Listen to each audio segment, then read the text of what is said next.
kapam niya. Ka-agency yun, di ba, fam ko? Baka nakalimutan mo, magka-fam tayo. Tatlo yata. Hindi naman pinagyayabang yun. Diba? Yung ano, yung boss day kay Marga? Meron na bang iba? Admin ka nga, wala ka naman ambag. Nagsama ako, no? Ayaw nga pala magkapamilya tayo. Ka-agency siguro. Sana sinabi mo.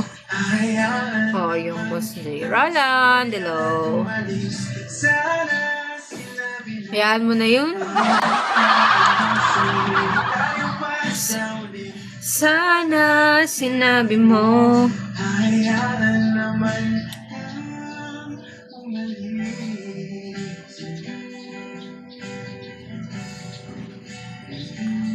Pero papalitan mo yung pangalan mo. Hindi ko nga pinapansin. Sina Marga naman kausap. Oo. Pag hindi ko ganyan ka naman eh. Pag hindi ka kinakausap, di mo naman talaga kinakausap eh.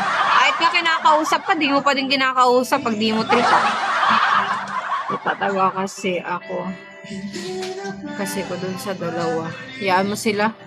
Sino, pag nagpipigil yung ano, dalawa?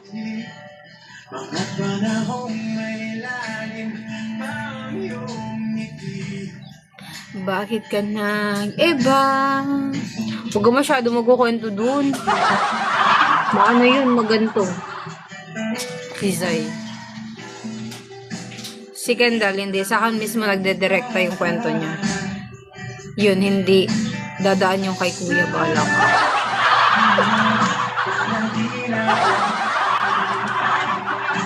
Kinakausap nga ako ng Boss J, di ko pinapansin. Oh, ba't mo kakausapin? Ba't kita kakausapin? Sino ka ba? What? Maldita yarn. O, ako wala ako kinakwento. Siguraduhin mo, lalo na yung mga, alam mo, kahit kilala mo siya, alam ko nito mo kay Kendall.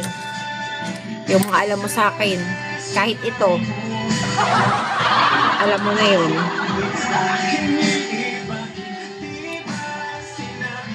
Madaldal kasi talaga yun. Kahit ako hindi din ako ano pala ano sa kanila.